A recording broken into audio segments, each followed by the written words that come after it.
Kembali di Ayu Sore, pemirsa parkir di tempat gelap dan berpesta minuman keras dalam mobil, 5 muda-mudi di Palangkaraya, Kalimantan Tengah digerebek polisi. Saat mobilnya digeledah ditemukan botol minuman keras berbagai merek yang baru saja dikonsumsi.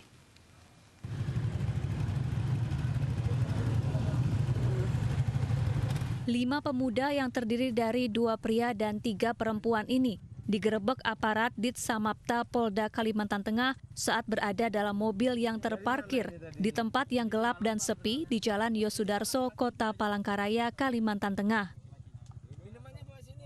Saat digeledah ditemukan beberapa botol minuman keras berbagai merek yang baru saja dikonsumsi. Kelima pemuda ini juga tidak menggunakan masker, di mana saat ini aparat masih gencar menggelar patroli malam pasca penerapan pembatasan sosial berskala besar. Kita melihat ada satu mobil yang mencurigakan, kemudian tim patroli kita dari Satgas Pencegahan Samapta Polda Kalimantan Tengah melihat di kendaraan tersebut, ternyata kita temukan 5 orang yang sedang mengkonsumsi minuman keras. Kelima pemuda yang terjaring bersama barang bukti minuman keras ini kemudian dibawa ke Mapolda Kalimantan Tengah untuk dibina dan diperiksa lebih lanjut. Dari Palangkaraya, Kalimantan Tengah, Adesata, iNews melaporkan. Pemirsa, satu keluarga menjalani isolasi mandiri di Musola Baitus Salam, Tambora, Jakarta Barat. Mereka berstatus orang dalam pemantauan setelah salah satu anggota keluarganya dinyatakan positif corona.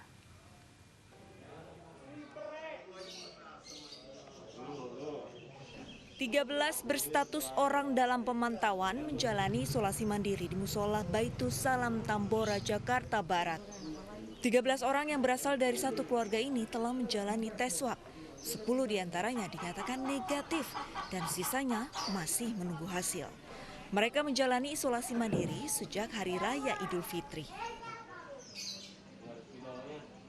Kasus di wilayah Pekapuran 2, Gang Songsi Dalam RT 5 RW 6 Kelurahan Tanah Sereal, Kecamatan Tambora, Jakarta Barat ini bermula dari salah satu anggota keluarga positif COVID-19.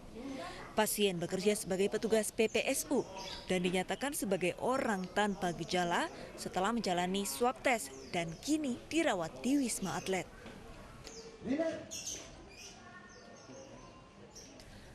Warga sekitar memberikan dukungan dengan menyuplai logistik ke musola. Bantuan makanan 3 hari sekali ini dikirim ke lantai atas masjid menggunakan ember yang ditarik dengan tali untuk menghindari penularan. Karena memang dia satu rumah, cuman beda lantai aja, dia rumahnya 3 lantai, 3 keluarga gitu.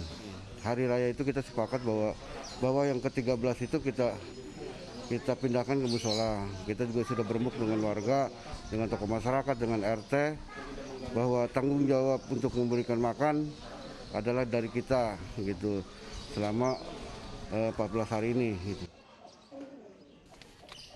Warga sepakat menjadikan musola sebagai tempat isolasi karena tempat tinggal ke-13 orang ini adalah bangunan semi permanen tanpa MCK sehingga tidak memenuhi persyaratan kebersihan dan kesehatan.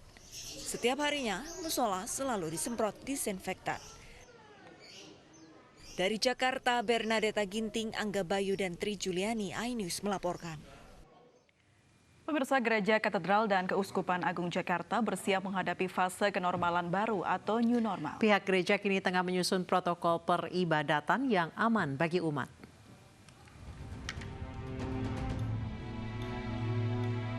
Gereja Katedral dan Gereja Keuskupan Agung Jakarta bersiap menghadapi fase kenormalan baru atau new normal. Pengurus gereja kini tengah menyusun protokol peribadatan yang aman dan nyaman bagi umat. Di antaranya dengan menyiapkan sarana dan prasarana serta mitigasi risiko. Seperti menerapkan aturan jaga jarak fisik dalam beribadah, membatasi jumlah jemaat, menjaga kebersihan gereja, menyiapkan tempat cuci tangan, dan pengecekan suhu tubuh. Apabila pemerintah sudah menetapkan kapan waktu persisnya rumah ibadat boleh kembali dibuka, kami sudah siap. Kami menyusun protokol peribadatan dan memastikan setiap paroki, setiap gereja siap untuk menjalankan peribadatan dengan aturan protokol yang ketat. Gereja Katedral dan Keuskupan Agung Jakarta berharap di masa new normal nanti seluruh umat dapat mematuhi protokol peribadatan dan kesehatan secara disiplin. Dari Jakarta, tim liputan iNews melaporkan. Sementara itu, pemirsa, Menteri Agama menjelaskan izin penyelenggaraan ibadah berjamaah pada fase new normal tidak akan bergantung dengan zona corona, namun dalam kondisi lingkungan. Rumah ibadah yang berada dalam zona merah juga bisa menyelenggarakan ibadah berjemaah asal memenuhi persyaratan. Melalui media conference di gugus tugas tentang masalah kegiatan di rumah ibadah ya, dalam kaitan mendukung masyarakat produktif aman COVID. Ya. Intinya begini, kami tidak memberikan kelonggaran itu berdasarkan zona. Artinya meskipun berada di zona kuning misalnya, yang mestinya keadaannya relatif aman, tapi kalau di lingkungan rumah ibadah itu ada kasus, maka dia tidak dibenarkan untuk melaksanakan kegiatan ibadah berjamaah atau kolektif. Sebaliknya, meskipun di zonanya merah, misalnya di kabupaten itu, tapi kasusnya paling banyak di ibu kota kabupaten, sedangkan dia berada di desa, kecamatan, yang jauh dari itu, dan tidak ada kasus sama sekali, dia juga boleh mengajukan untuk sholat jamaah, ibadah jamaah, dan kita bolehkan. Jadi kita tidak bergantung kepada zona kabupatennya, tapi bergantung kepada lingkungan di rumah ibadah itu. Sehingga sangat fair sekali lah ya. Kalau yang lalu kan yang protes banyak ke kami adalah, Pak, kok kami semua nggak boleh ibadah? Padahal di tempat saya nggak ada. Memang di kota kabupaten memang ada, Pak, 2 kasus. Tapi kami kabupaten kan 50 km, Pak. Masa kami nggak boleh sholat berjamaah? Nah, kali ini kita berikan keadilan yang sangat baik. Ya, dengan itu mudah-mudahan semua orang bisa beribadah dengan baik dan COVID, semua masyarakat jadi produktif, tetapi juga aman dari COVID. Itu yang kita maksudkan. Baik, pemirsa, untuk mengulas keputusan Kementerian Agama terkait pelaksanaan ibadah saat new normal, sudah bergabung Ketua Komisi Dakwah Majelis Ulama Indonesia, Khalil Nafis melalui Skype, dan Rohaniawan Romo Beni Susetio melalui sambungan telepon. Assalamualaikum Pak Khalil Nafis. Waalaikumsalam warahmatullahi wabarakatuh. Baik, kita juga sapa Romo Beni. Selamat sore Romo Beni. Selamat sore. Baik, Salam baik. untuk Mas Nafis. Terima kasih Romo Beni. Terima kasih, Romo. Baik, untuk pertama saya ingin bertanya ke Pak Khalil terlebih dahulu. Dengan Kementerian Agama sudah memberikan pernyataannya pada tadi di gedung BNPB begitu, Pak Khalil, untuk perizinan beribadah, apakah apa saja yang perlu diperhatikan Pak Khalil? Ya, seperti halnya protokol kesehatan yang disampaikan oleh Pak Menteri Agama dan BNPB, bahwa di tempat itu memang zonanya zona yang tidak rawan dengan penularan COVID-19. Yang kedua, di tempat itu memang belum ada kejadian atau sudah ada kejadian tapi sudah mereda, artinya sudah bisa dikendalikan, bisa diantisipasi adanya penyebaran COVID-19 itu. Tentu itu standar dasar. Yang kedua tentunya adalah perlu diberikan sosialisasi kepada takmir masjid, masyarakat sekitar, bahwa kita tetap harus mentaati protokol kesehatan, menjaga kebersihan. Kalau sebelumnya barangkali cuma berwudhu pada saat ke masjid, sekarang kita bisa ditambahkan dengan cuci tangan, pakai sabun, kalau perlu lah mandi, memakai pakaian yang bersih, sehingga kita benar-benar bisa ya menghindari dari COVID-19. Yang kedua, tetap kita melakukan physical distancing. Jangan terlalu dekat, karena kan tidak tahu dari kita orang tanpa gejala atau orang carrier, orang yang membawa pandemi ini, sehingga kita lebih berhati-hati. Intinya, percayalah bahwa selain kita upaya yang sifatnya manusiawi, yang sifatnya kedokteran, dari kami, dari aspek agama, ada yang lebih kuat dari itu adalah pertolongan Allah Subhanahu wa Ta'ala, yaitu doa. Dan sholat itu pada dasarnya makna awalnya adalah doa, dan doa itulah yang bisa mengubah takdir kita. Oleh karena itu, dengan model sholat yang mungkin sekarang tidak rapat softnya, itu dapat dibenarkan di dalam Islam karena kondisi darurat, dan pahalanya pun sama dengan yang kita dalam keadaan sholat waktu rapat, ya, karena memang ada undur syarat. Baik, Pak Holil, jika kita lihat ada sejumlah persyaratan yang harus ditaati oleh penyelenggara rumah ibadah, diantaranya dengan protokol kesehatan, dengan catatan lingkungan seperti apa, apakah sudah termasuk zona merah, kuning, ataupun hijau, apakah nanti dari MUI Pusat akan menugaskan MUI di daerah juga untuk memantau seberapa ketaatan masyarakat yang menggunakan rumah ibadah dalam menjalankan protokol kesehatan? Ya, kita dari awal berharap pemerintah bekerja sama dengan para ulama, para tokoh agama. Ketepatan di kami di Majelis Ulama Indonesia membentuk Satgas COVID-19 ya, mulai dari tingkat pusat sampai tingkat daerah. Sehingga bisa difungsikan lebih spesifik bagaimana kita bersama-sama membangun kesadaran. Bukan dengan cara mereka ya seperti diawasi atau ditakut-takuti, tetapi dibangun kesadaran bahwa di dalam ajaran Islam itu tidak ada yang bertentangan dengan protokol kesehatan yang distandarkan oleh WHO, yang distandarkan oleh BNPB atau gugus tugas pemerintah kita. Seperti halnya cuci tangan di dalam Islam itu malah diperintahkan mulai kita baru bangun tidur. Jadi kalau bangun tidur yang pertama dilakukan pembersihan adalah tangan, karena kita nggak tahu aina batat yaduhu, katanya hadis itu kita tidak tahu tangan kita itu tidurnya di mana, letaknya di mana. Maka sebelum melaksanakan apapun kita cuci tangan. Begitu juga pada saat kita wudu itu disunahkan untuk cuci tangan yang mengurai sebelum kita berkumur, beristinsyak, itu ada cuci tangan. Nah, termasuk menjaga kebersihan. Kalau kita mau Jumatan, bertemu dengan banyak orang, kita kumpul-kumpul, Islam mensunahkan untuk mandi besar, artinya sampai keramat. Nah, saya pikir nilai-nilai ini perlu diinternalisasi kepada masyarakat, sehingga masyarakat ketika mentaati protokol kesehatan itu bukan semata-mata hanya karena takut COVID-19, tetapi ada nilai keimanan yang mendorong untuk melakukan sebuah kebersihan, karena kebersihan itu adalah bagian dari iman kita. Kalau itu yang didorongkan kepada masyarakat, maka pelibatan Polri atau TNI itu tidak begitu diperlukan kalau sudah dibangun kesadaran masyarakat. Tapi kalau masyarakat belum disadarkan hubungan protokol kesehatan dengan nilai-nilai agama, belum menginternal kepada masyarakat, maka nanti disiplinnya karena terpaksa. Tapi kalau dari kesadaran, insya Allah itulah disebut dengan new normal. Yang awalnya kita merasa dianggap tidak normal dengan pakai masker, dianggap awalnya tidak normal pakai physical distancing, dianggap tidak normal untuk kita menjaga kesehatan dan asupan gizi dan kebersihan. Nah, sekarang kita menjadi normal karena itulah standar kita untuk memelihara diri kita dari penularan COVID-19 ini. Baik, saya ke Romo Beni. Romo, sejauh ini dari Keuskupan sendiri bagaimana? Apakah sudah akan mulai menerapkan new normal dalam setiap kebaktian yang dilaksanakan? Ya, Keuskupan Agung Jakarta memang masih dalam proses penjajakan, karena kan baru pengumuman dari Kementerian Agama kan baru hari Jumat ya, mulai itu. Tetapi sudah diantisipasi, memang nantinya adalah bagaimana new normal itu dalam ibadah itu yaitu jarak, yaitu menggunakan protokol kesehatan.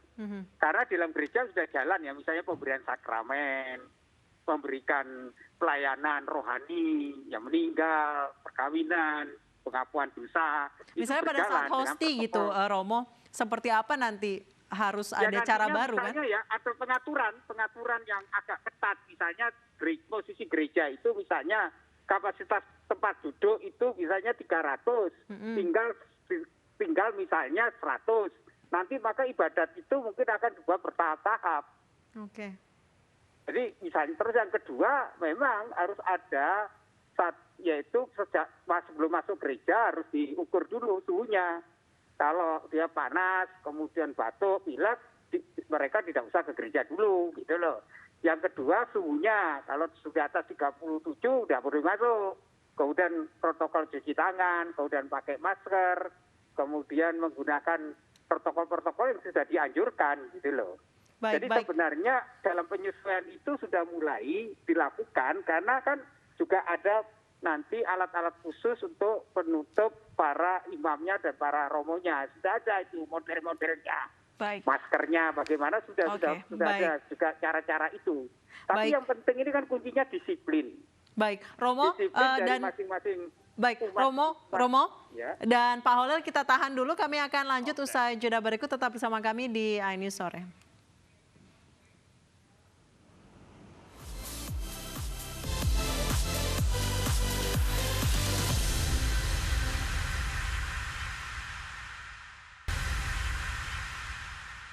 Terima kasih Anda masih bersama kami di iNews Sore. Pemirsa, kita lanjutkan dialog berbincang-bincang dengan Pak Khalil Nafis dan juga dengan Romo Beni. Saya ke Romo Beni melanjutkan yang tadi. Romo, pada saat kalau misalnya nanti pemberlakuan new normal, perlukah ada pengawasan ataupun penjagaan dari TNI Polri untuk mengawasi kegiatan peribadatan? Kalau menurut saya nggak perlu ya, karena gini, di dalam gereja kan ada protokolernya kan, tata laksana yang mengatur itu. Yang penting kan regulasinya udah jelas kan, bahwa misalnya ibadat itu diperbolehkan, diatur jarak 2 meter, kemudian harus ada protokol kesehatan, cuci tangan, pakai masker, kemudian yang penting adalah bagaimana tidak ada interaksi, persentuhan satu dengan yang lain, itu bisa kok. Karena kan gereja itu biasa merayakan perayaan hari besar, Natal, Paskah, dan perayaan hari Minggu itu kan ada protokoler yang ngatur. Tempat duduknya sekarang memang harus diberi jarak. Misalnya meskipun banyak kebiasaan baru yang harus dibiasakan begitu ya Romo ya? Ya itu dengan disiplin bisa. Karena biasanya kan tinggal hanya misalnya diperbanyak. Misalnya katedral yang bisa mau nampung 1.000, mungkin dikurangi hanya 400. Tempat duduknya itu diberi tanda gitu loh. Jadi tidak mepet-mepet lagi gitu loh. Kan orang bisa juga di luar terus beri tanda gitu loh. Jadi tidak semuanya harus bisa masuk ke gereja, tapi daya tampungnya dikurangin. Itu bisa kok. Baik, tapi Romo, dengan konsekuensi memperbanyak misalnya yang 6 kali mungkin akan menjadi 12 kali gitu baik. loh. Romo, dengan kenormalan baru ini apakah pihak gereja tetap memberikan layanan ibadah digital begitu secara online? Nah, kalau sudah new normal, ya digital akan dengan sendirinya akan selesai. Seperti di Italia kan sama, Paus sudah tidak lagi melayani digital, tapi sudah mulai kan perayaan Ekaristi di Vatikan kan juga menggunakan misalnya ketika orang masuk di Basilika kan harus suhunya dicek, ada cuci tangan, ada pakai masker, itu kan juga diatur orangnya. Sudah ada pengalaman itu dan itu bisa dicontoh, yang model-model yang di Italia itu. Baik. Kan itu sudah bisa dimulai dan itu sudah jalan gitu loh. Baik, jadi kalau memang untuk online-nya mungkin tidak akan terjadi gitu loh. Baik, kalau dari pihak gereja tidak memerlukan bantuan dari TNI dan Polri sebagai penjagaan, kalau di masjid-masjid sendiri Pak Khalil perlukah ada bantuan mengingat jumlah jamaah masjid itu banyak begitu Pak? Nggak perlu. Kan polisi itu untuk keamanan, TNI untuk ketahanan. Sementara ini butuh kedisiplinan. Nah, yang diperlukan adalah bagaimana membangun kesadaran masyarakat bahwa kita mematuhi protokol kesehatan itu demi kebaikan kita bersama, demi kesehatan kita bersama. Lalu diberilah ajaran atau ilmu bahwa melaksanakan protokol kesehatan itu dianjurkan oleh agama yang karena itu mendapat pahala dari Allah Subhanahu wa taala. Jadi yang diperlukan bagaimana BNPB, gugus tugas bekerja sama dengan para ulama melakukan sosialisasi kepada masyarakat tentang pentingnya protokol ini, dan ini adalah kepentingan masyarakat itu sendiri. Karena kalau dengan cara seperti menggunakan TNI atau Polri, mungkin masyarakat tidak mengerti dan tidak sadar. Sehingga ketika ada polisi dia pakai masker, ketika ada TNI dia berdisiplin, tapi ketika tidak ada mereka nggak disiplin. Tapi kalau dibangun kesadaran, jangankan di tempat ibadah, di rumah pun kan sekarang berarti sudah boleh bertamu. Berarti ini kita ini kan orangnya senang kunjung-kunjung, senang kumpul-kumpul. Kalau tidak dibangun kesadaran, mereka ketika kumpul-kumpul juga hanya tempat ibadah, di majelis taklim juga bisa terjadi. Dan itu mereka mungkin tidak mematuhi berapa TNI Polri yang harus bisa menjaga orang Indonesia yang senang kumpul-kumpul ini. Saya yakin bisa menjangkau itu. Oleh karena itu yang dibangun adalah kesadaran sehingga di setiap tempat manapun terjadi kerumunan, dia memagari diri, dia menjaga diri dari tertularnya COVID ini. Dengan cara apa? Dengan pakai masker, dengan physical distancing. Kan dua itu yang paling pokok di samping tentu kesehatan, cuci tangan dan sebagainya. Sehingga menjadi karakter masyarakat itu tidak karena ya diatur, tetapi sudah menjadi karakternya, menjadi habit baru bagi masyarakat dengan disebut dengan new normal itu. Yang awalnya tak normal kita pakai masker, sekarang dianggap normal. Yang awalnya dianggap tidak normal, kita ini ketemu dengan orang tidak salaman, bahkan mungkin cipika-cipiki, lalu kita tidak merapat, agak berjauhan, itu nggak normal. Tapi sekarang dibikin normal, karena apa? Karena alasan untuk menolak dari bahaya dan untuk menjaga jiwa kita dari tertularnya pandemi COVID-19 ini. Baik, Karena Pak itu, Holil, berarti dengan diberlakukannya new normal di rumah-rumah ibadah, berarti ini adalah tugas berat bagi para pengurus rumah ibadah bagaimana cara mereka untuk mendisiplinkan jemaahnya. Karena kemarin pada saat sholat Idul Fitri masih ada beberapa daerah yang rapat syafnya dan tidak menggunakan masker. itulah yang perlu disampaikan kepada pemerintah agar bekerja sama dengan ulama. Nanti ada sosialisasi kepada seluruh takmir-takmir masjid.